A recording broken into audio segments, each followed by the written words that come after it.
TK finally makes his debut on the channel. Welcome, mates. It's great to have you here. Thanks, JB. Mate, great to be here. Always good to chat some footy with you. But yeah, congrats on everything that's happening at the moment. Congrats on your subscription stuff and also your channel just keep growing from strength to strength, man. It's good to see it. Thanks, mate. Loving the 10-man team that you got going on there. Today, we're going to go through our two teams, guys. It's the first time we've done this and plenty of hype around these two teams here. Very different as well. So we're going to rip each other apart and really sort out a little bit around structure as well and how we'll be looking to setting up our teams as well. So to kick it off, we've got TK's team. What an absolute name that is, by the way, as well. And there's plenty to like about this team and some plenty of interesting stuff that I think a lot of people will be interested to comment on as well. We kick it off up top with No Gun Hooker. Tell us a little bit around that. Yeah, originally I had Reid Marnie in there, and then I also thought about Robson because Robson's got the late bye. But at the moment, I was thinking that maybe I will go with Aaron Clark. Like to see it. It has to be him starting, though, at lock. So he starts at lock. I think he'll get that 50, 55 minutes. I think with a great PPM that he does have at lock, he's just a good jewel there. I'm just not convinced at the moment, JB, that the hookers over a 27-round season, I'm not sure if there's going to be that many that play 80 minutes. I think Robson will. Grant probably at the start of the season. And I think South might start managing Cookie a little bit. So I just want to kind of see it play out before I spend big in that area. And then I guess one of those things that between Aaron Clark, Tanner Boyd doesn't have a huge amount of job security in my eyes. And then Brandon Smith, he's still got a bit of a transition period to see how he kind of settles down into that spine at the Roosters as well. So that's kind of my thought thinking. If there was going to be a change, it probably will be for Reid Marnie because especially now that he's going to be on-field captain at the Doggies as well, that probably means that he'd probably play at least 70 minutes because I was a little bit afraid of maybe New Brown coming in and maybe taking some minutes. So if there was going to be a change, it probably will be for Reid, man. That's interesting. Yeah, so you're sort of still thinking that little bit cheaper. And just before we move on and ask a few questions, I wanted to show the textbook, guys, that the Talking League boys have put out. A massive comprehensive guide on all the different players, plenty of Q&A in there, lots to talk about. But we've got him on Aaron Clark here, and this is by Jake and Riley, two of the writers and guys you'll see on the podcast as well, that have spoken about Aaron Clark, and they have him at a 51 to 53 average. So they outline the strengths and weaknesses, and the boys love a narrative as well. So did you think very similarly to the boys there? Yeah, it's funny. We haven't released the Titans podcast, but the boys have done a stellar job. Like they're two of the biggest brains in our kind of Talking League. So two of the people to get around for sure because they put a lot of homework into all these. But when we recorded, because we stacked up heaps of them on Australia Day because I wanted to keep it relatively quiet and just get as many out as possible. And I think I recorded about 6 teams podcasts that day, and I reckon I changed my team every single time I did a podcast. But the Titans, they just seem to be very relevant. They've got the likes of Clark, Tino, Fafita, they've got Tanner Boyd, and that's just to start with. So when we did that podcast, yeah, they had me thinking pretty deeply and all that. But yeah, Aaron Clark probably wasn't in my team until that. And then when the boys did a Thursday Q&A on the Wednesday. What day do they do Q&A? Wednesday Q&A. Yeah. Kyle and Andy were talking about his value as well, and that got me going as well. Aaron Clark was not in my team until probably yesterday. Yeah, mine. I just went through mine before we did this video today, and it changed heaps. And surprisingly, the first time ever, I've actually been super excited about my team. And, of course, it's the start of February. So, very painful, but we'll get into that as well a little bit later. But, yeah, jump in this and check it out, guys. Plenty of information and so many different guys' perspectives. Like, you obviously got me and Scoop from our channel talking about guys. But, yeah, you've got so many different people across the podcast and the textbook to have a look at. So, jump in there and do that. But let's move back to the team. I just wanted to ask about that with Aaron Clark. So, you're not spending a couple hundred K, 2 to 250, with Grant being sort of in the mid 850s there. Where are you spending that money? Is it using that on Tarpany there? Yeah, Tarps for sure. I just think that he'll come out all guns blazing, really like him. Nico as well, set to get captain. We're nearly spending $1 million there. And I guess I'm going a little bit harder with one of the wing fullbacks with Joseph Suolihi.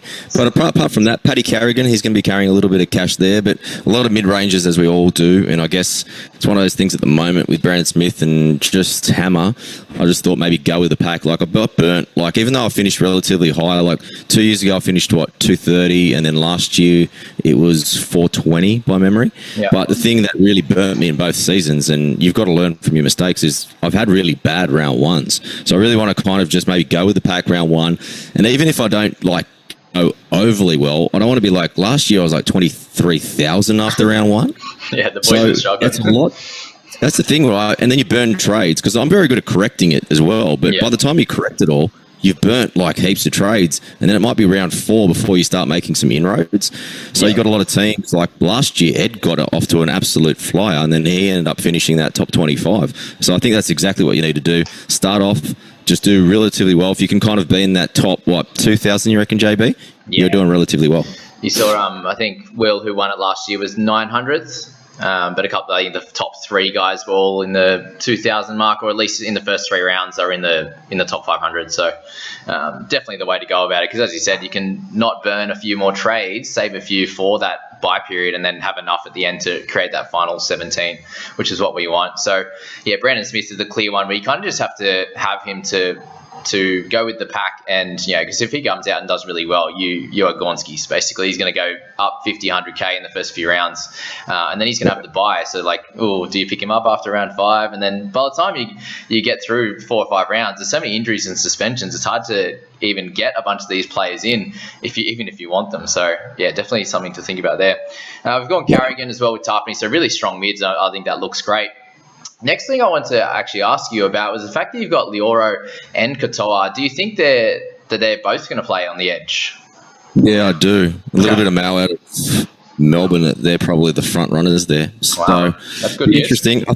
I think we're going to get an edge, even if it's not those two. We're going to get at least one cheap edge, right? Because the other guy that's probably in the mix there is Joe Chan. Like, he had a really good season over in the Super League.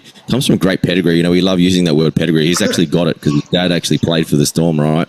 But the thing is, I know he's coached relatively well, Steve McNamara over at the Catalans. And Steve coached at the Roosters for a number of years. And he's a really good coach with really good systems. So if you're going to take a player out of the Super League, you'd want probably one of the players coming out of Steve's system, because it won't take them too long to adjust back into the NRL. So pretty high on Joe Chan. I think the other one, obviously, if they want to go for experience, is Tariq Sims, right? Because they could easily play someone like Tariq for the first 20 minutes, and then maybe Chan can play, that next 60 or maybe 50. Or, Trent Lioro, he's got a really, I think it was 48 average from 4 games on the edge I saw the other day, which is pretty cool. But he's been in the system as well, and he played really well in the mid too, so maybe they won't want to muck around with that too much as well. But I think it's just one of those placeholders, because I think that's kind of the top. And if Joe Chan gets a start, well, we can just downgrade and we can spread that cash elsewhere. That's fair. And even if Sims does play a little bit, guys like Katoa, even if he gets that 50, I think he's going to do plenty in that position anyway. So he's kind of in and out of my team at the moment, Katoa. I just wasn't sure if Lioro was going to get that. But TK, always the mailman. Guys, listen up to TK's podcast. Get in there. Yeah, there's always a little bit of mail. He does seem to know everyone, so and it does pay off. Next thing I wanted to talk about was the amount of sort of 400k, 450k type of guys in your team. Is that a strategy that's worked pretty well for you in the past? Yeah, it kind of has, but you got to pick the right ones, because they're 450 for a reason, right, Jamie? Right. Because they've done something in the previous season that, it hasn't come really off. I guess I don't mind spending the 450s on people that are still developing the game, guys like Xavier Savage. So he's going to have a full preseason, another full preseason under his belt. You saw him with his shirt off. Everyone's been putting pictures of him on. So, mate, he's looking he's ready to go. Expect him, especially with Fogarty starting from round 1. Well, touch wood, he starts from round 1. I think that would just help him out as well. And the combination only gets stronger with him, White, and then the hooker as well. Be interesting to see who they go with at hooker. But I'd rather spend it on a young guy who I see hasn't reached anywhere near his peak and still has a lot of development on than probably an older guy. Even with Eli Katoa, it'll be interesting to see how he goes as well. For me, it's probably not a huge risk. The only risk there is who do you replace them with because of that price. The guys that are at 600k in that, there's a lot of good veterans around that price that you can easily go 1 for 1 if it doesn't work out.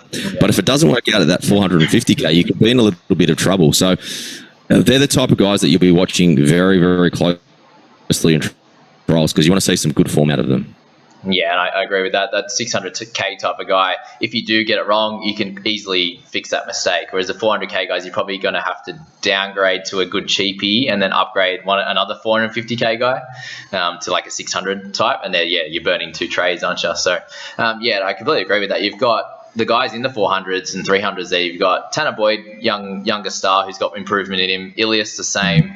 Lioro, Hopgood, Suali'i, Savage, and Katoa and Garner. So they're all guys that can, Garner's got a different role, but they're all guys that could definitely step up and improve themselves and then, the situation they're in as well. So, I'm really liking that, the way you've done it there. So, tell us a little bit about Suali'i there with, we think he's going to get that centre role in such a good team. I'm actually predicting Roosters to come first this year on the ladder. Do you have them a similar spot?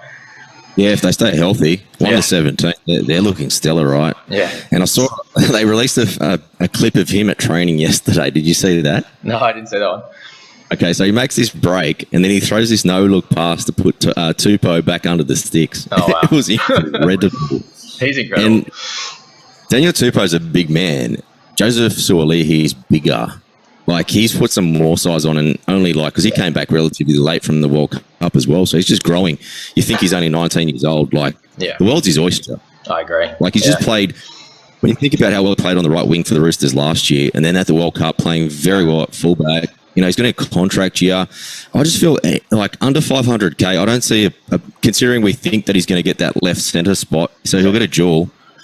And, realistically, it's hard to spend a lot of money. Like, we've got Jack Bird, there's talk about him being injured and probably missing, they've got to buy him round one anyway. But the thing is with them, with all the problems they have off the field and with injuries, like, where does he even play? They only play, we want him to play at 13, right? And that's where his kind of value would lie. You love Bird, don't you? Hey, mate, I do. Well, I'm a Sharks fan, so I'm a debt of gratitude. Mate, he played the grand final with a dislocated elbow. Yeah, he was amazing. He was incredible in that game. And then the other guys that I'm probably having a look at, and they're probably a little bit too expensive, and I don't really want to take a chance, is the two Broncos, both Herbie Farnworth and Katoni Staggs. I see some value in there. I actually think Farnworth will be the breakout centre if he can stay healthy. Like, his average with Ezra Mam in the 4 games that they played together was 50. Like, they've got a good little edge happening there, and you add Walshy to that attack as well. A little bit, more attacking upside there. So I'm really interested, but I don't want to do that round one. Like I said, I don't want to take too many risks round one. I want to go with the pack, kind of be in that top 2,000 or so in that first kind of, 2 to 3 rounds, and then make a few more strategic moves from there. But with Joseph Suali'i, I guess the thing is they need to fit where Joey Manu fits in this offense. And towards the back end of last year, we saw probably the best way for them to kind of work is Sam Walker just leading the ship, Kiri out the back, leading the left edge, and then that means that Joey Manu gets the float from the right to the left. So if you're a right centre and you're floating to the left, that means all the ball's going to go to the left. So I'm pretty much liking what I'm going to see with Joseph Suali'i. You think Sam Walker's got to have a target in terms of bombs of Suali'i and Tupou on that left side. 2 guys that are, 6'4" or 5? Yeah, it's going to be crazy. That's a big advantage, right? Yeah. So I'm tipping that his natural progression will put a few points on there, and then he did really relatively well. I was pretty impressed with what he did last year. I can see him averaging 42 to 45 and probably being, for me, the number 1 centre maybe for NRL Fantasy this year. Wow, massive call. I like it. And if you're not sure on him for round 1, guys, I think round 5 is probably going to be a good target as well. If he comes out absolutely firing, at worst, you're probably getting him at like 570. And if he's going to be a gun, 570 is fine anyway. I just don't want to miss JB on the Dolphins game and the Warriors' first home game. That's they go into Souths and then a bye. I just don't want to miss out on that because I think they might rack up a score on one of those 2 teams. Yeah, for sure. Just more for those people that are worried. He's probably going to float in down to my team for sure. What are your thoughts on the centre and the wing fullback position this year? We haven't got a lot of sort of guns that we'd be looking to pick. You've got Latrell with a tough start. Teddy, last year didn't go so well, but usually starts pretty comfortably. And and they've got an early buy, for example. Do you want that in your side? Centres, there's really probably only like Val Holmes. There's not a lot of sort of mid-tier value in that centre position. What are your thoughts on those two as to how you want to play it and how you suggest others should play it as well? Yeah, it's a great question. And last year I probably got burned a little bit because I went Ryan Pappenhausen and James Tedesco from round one by memory. And I guess for this year, when you think Paps is injured, you got Ponga that's injured, and then you've got Tom Turbo that's injured, and you think Tom Turbo and Callum Ponga look really, really nice priced, right? But the thing is, do we need to do it from round one? Maybe it's better to maybe get some certainty up in the pack. Guys like I picked Tarpany, Carrigan, get a good captain like Nico Hines, and I think that will kind of let us play out, because we might get a few more different cheapies as well that kind of play out. Like I've got Hayes Perham in my team as well. Like I'm not that confident that he holds his spot, especially if they start losing games as well, right? But I am confident. I think you need to have two guys that you're really, really high on, and those two guys for me are Savage and Suolihi. So that kind of only leaves one wing fullback. The way I see it as well, I think Tyrell Sloan will have a really good season this year. Like his skill set is like really high, and you think he can ball play as well.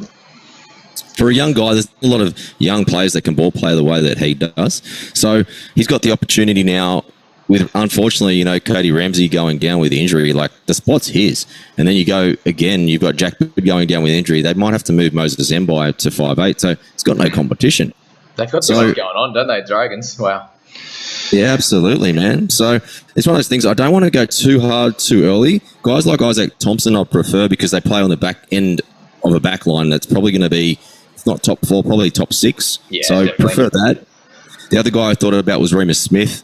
The news of him kind of being slow from rehab I don't like too much. And that probably puts my thought towards the hammer because he's got that duel.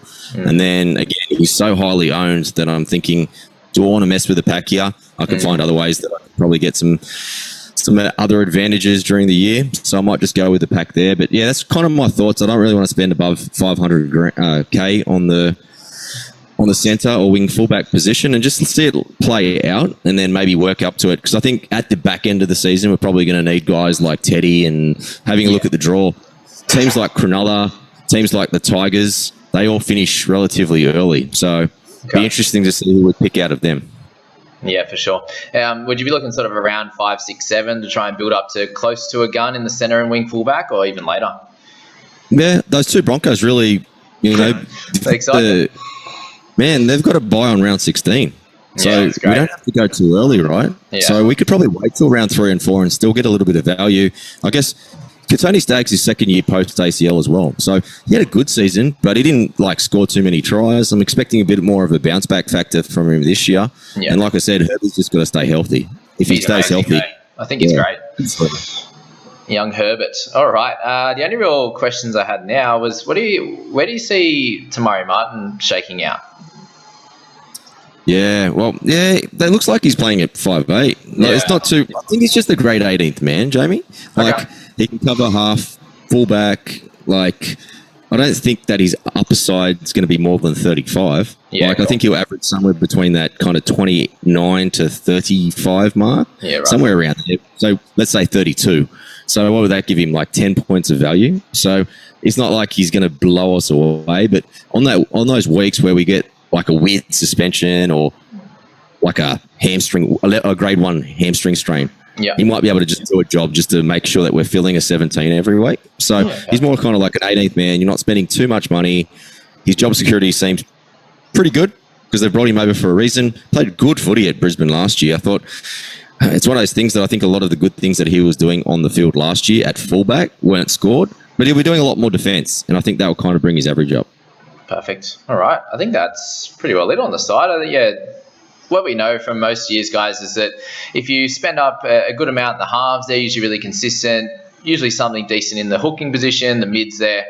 They're your big 3 sort of positions early on where you can bank on those points, and then you're kind of wanting to find some centres and wings that have a role set in their favour from a better team. Usually, obviously, Hamiso is someone that's super talented, not in as great of a team. But you look at Swaley, Savage, Perham, all dogs close to a top 8 team, and the other 2 are thinking, definitely in that top 8. So they're the type of players you're looking for as starters, and then you have a little bit of cover across your whole interchange bench there. You've got, you all the way from, probably only missing a mid. I know you've got Hopgood that's going to end up with that duel as well. So you're covering every position on the bench. So the team looks good, guys. Let us know your thoughts on TK team, and we'll move on to my one. So I was just playing around with it earlier. I actually really liked how I ended up. I ended up with 0 in the bank, so I made one change to drop 7k, so I could end up with Carrigan in the side. And really happy with how it looks at the moment. There's a couple of things I could have changed. I've had Grant for the whole time, and then changed him to Robson just to free up a bit of cash. But if I was to change that, it would be Grant in for Robson, and Wilton would go down to Katoa. That would be the big one for now. And then I'm very interested in Savage. I think he's just going to be that little bit safer than C&K. But at the moment, with the extra cash, just don't have that. So, and then you look at the bench, and they're all kind of placeholders at the moment. There's some interest in a few of them, but I don't have guys like Ray Stone, Sonny Luke, Dury, Cam Pereira, Matamua, and Sloan are all options that could come in, but we'll find out more through the trial. So that's where we're at, TK. Let me, roast me a little bit. What are our thoughts on the squad? It's looking strong, man, especially up front. Like it. Like if I could fit Reece Robson, I would. Because I think there's only going to be maybe, like I spoke about before, maybe 2 or 3 hookers that will play over those maybe 80 minutes, like close to those 80 minutes. I think given what he produced last year, I think he's just a big part of the Cowboys, and they need him playing big minutes. Carrigan, I love. I just think, especially early on in the season, he's got a lot to prove too. Like the only thing that messed him up last year was just the Origin. Like Brisbane didn't get the way they managed their Origin players well at all. Like see how many games they lost in the back end of the season. Brandon Smith, you've got to go with him because you're just matching the pack pretty much on that one. Provides good versatility later on in the season as well. Adam Elliott, I was on. The reason why I'm trying to find some more information, about him, because he's not training with the main group at all. Sorry? So I didn't know that.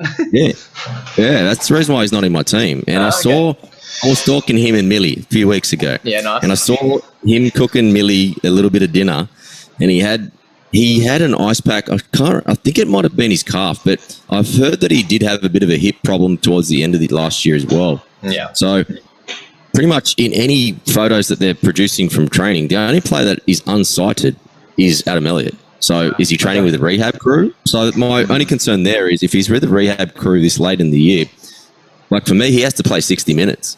I agree. Is he going to be able to play 60 minutes? That's going to be interesting. So that's big news. So, I suppose that's okay. If we find out a little bit more info on that, we can change him because, as you said, there's a bunch of guys around that 600 mark. You got the Gilberts and the like there as well. Yeah. Aaron Clark can get on the side as well. So. Yeah, absolutely. And I think the other guy that you might want to consider is Daniel Saifidi because I thought about him. He's been there from day one. The coach is giving him plenty of raps. Apparently, he's breaking all sorts of fitness and body fat record training. The house down, baby. You got to, mate. He's ticking those goals, right? So, just maybe consider that. Just watch that. But Adam Elliott's still in my sights. Good if he plays that 60 minutes. Great price there. Hopgood and Garner, great edges. Nico Hines, I'm going to maybe disappoint you here. Matt Burton's the same. Matt Burton's not training at the moment. He's just had surgery. How do we find out this information? Are you just stalking everyone, or just looking at the training pictures? They said a couple of weeks ago he had surgery in January, and then someone sent me some stuff about their scrimmage yesterday, and he wasn't playing. So their halves yesterday, and mate, their halves yesterday apparently was New Brown, and Josh. And Flano was running the reserve grade. Holy moly. Okay. It's all happening. So that'll be interesting to see kind of how that plays out, mate. Well, we got a month till round 1, so it's still pretty close.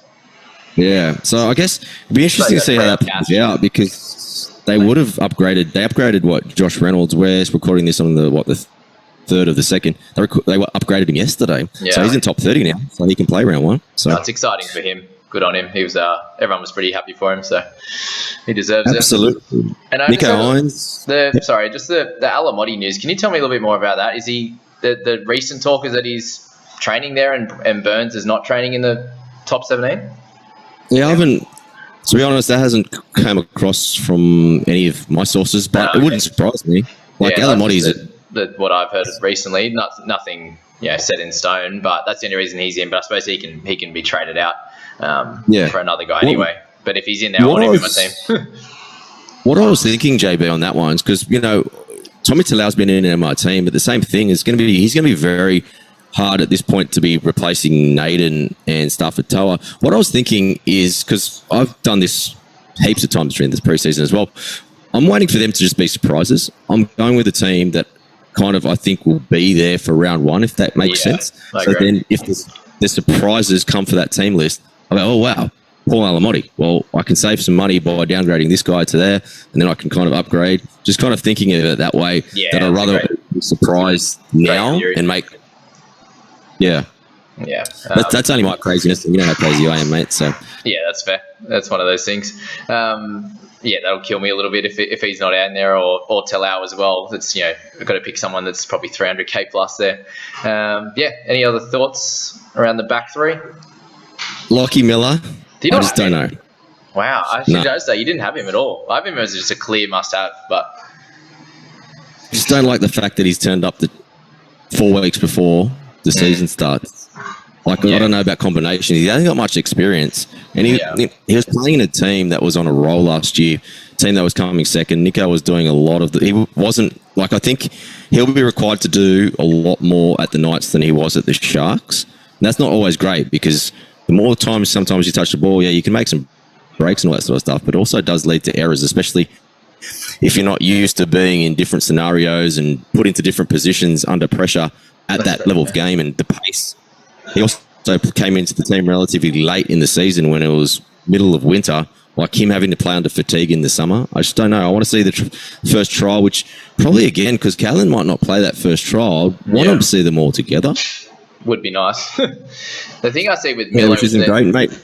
Is he's just obviously a good runner of the footy, super quick, and is a big meter eater himself, and can get a lot of tackle breaks just on his own belt. Like, he doesn't have to do it on the back of a terrific forward pack and stuff. It's coming out of trouble, it's kick returns and stuff, where he can get a lot of his base. Was just my general theory, is he'd at least be able to score somewhere around the 30 mark just in just in runs and tackle breaks there, and then anything on top of that was sort of gravy. Was my general thoughts on him. So yeah, absolutely. Like, he does have a fantasy relevant game, that is for sure. It's just kind of like how it all unfolds, but yeah, it's not a bad one, especially if he plays really, really well in that first trial. Then maybe you can, because the Knights have a really good draw to start the season. So for a guy like him that can accumulate a lot of points, you might want to go with the pack. So if I was ever to downgrade, if I was going to downgrade Savage, it probably will be to Miller, or even Suolihi. Maybe I would go with Miller. So it's food for thoughts. He's definitely still in my mind, and definitely someone that you should be tracking for the trials, for sure. Yeah, as he said, just watch the trials anyway. What are your thoughts on Mr. Wilton at the moment, and his prospects of playing sort of that 70 minutes at least, and then Mitchie Dunn as well? Yeah, I love it, mate. Like, Wilson's such a good player, man. And Fitzy's been looking for two, edges that play big minutes, because he has one in Nakora who plays 80 minutes every week. And I think he just needed to find a space for Wade being the captain. But now that Wade kind of is willing to kind of step aside, I think Wilton is the man, and I think he will play huge minutes. Like, it'll be 70 minutes minimum, I think. And I wouldn't even surprise me if he plays 80 minutes. More interchanges kind of Fitzy has up his sleeve, the better.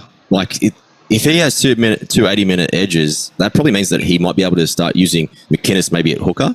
So he just saves an interchange by not having to replace his two edges. And Wilson's, if you watch the last 4 games from the Sharks, Wade Graham got really caught out and really threw out Matt Moylan, especially in defence.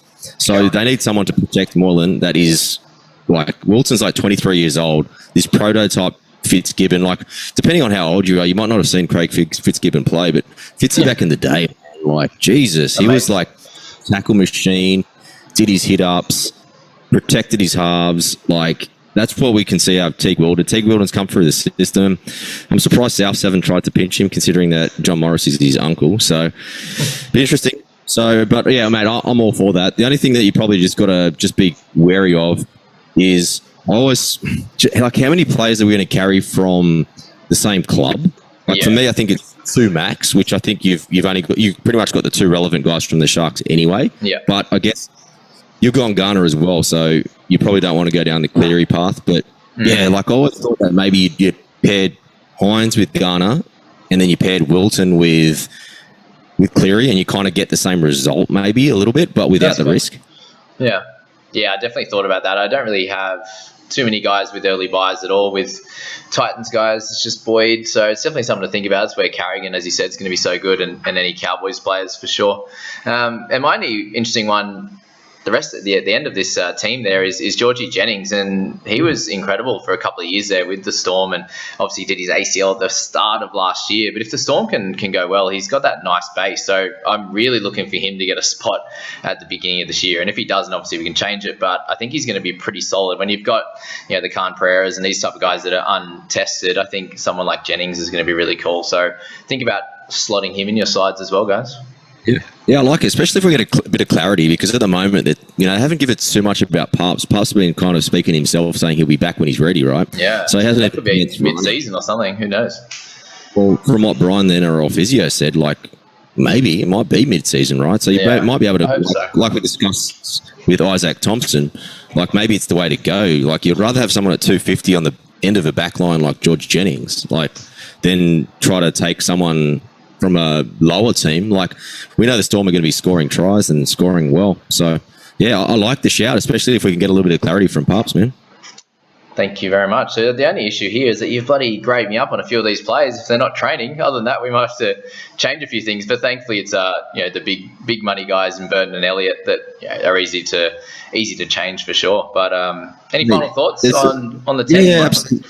I was just going to say we didn't touch on Mitch Dunn, so it'll be interesting to see how the Cowboys go there, right? Because they were talking about I guess for the Cowboys, they've got a lot of interchangeable players, right? Like Cohen Hess used to play on the edge. They're talking about maybe training him back up, and then you've got Mitch Dunn, who I really, really rate. I really like his work rate, his skill set, and for me, he'll be a perfect left edge. I guess it all depends on how his health's going.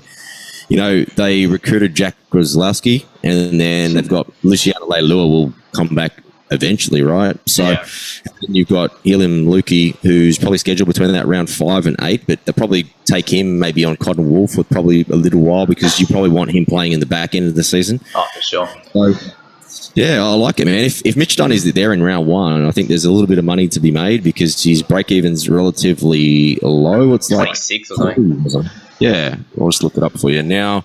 26 on the dot, man. So it's a great call, and you can kind of, I guess we don't have to, I guess that's the other thing, like our team now isn't going to be our team even maybe in like 8 weeks' time. Like we can get enough cash, if just say he averages 40, he'll put a bit of cash on, and then we can convert him into someone else. So yeah, I like it, man. Our team's not going to be the same in 3 weeks, let's be honest.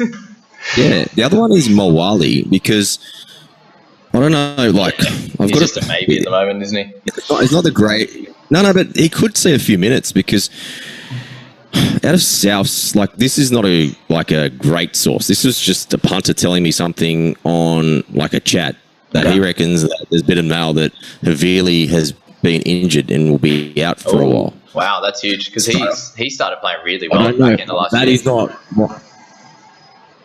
Yeah, that's not one of my regular sources, and that is not from my sources either. So that could be just a total G up. So we just got to wait for that. But if that happens, then someone like, Mawali might play a few more minutes because he really played some really good minutes in the mids there last year. And, Mawali is their kind of guy that they're really rating in their system. So he might be the beneficiary there.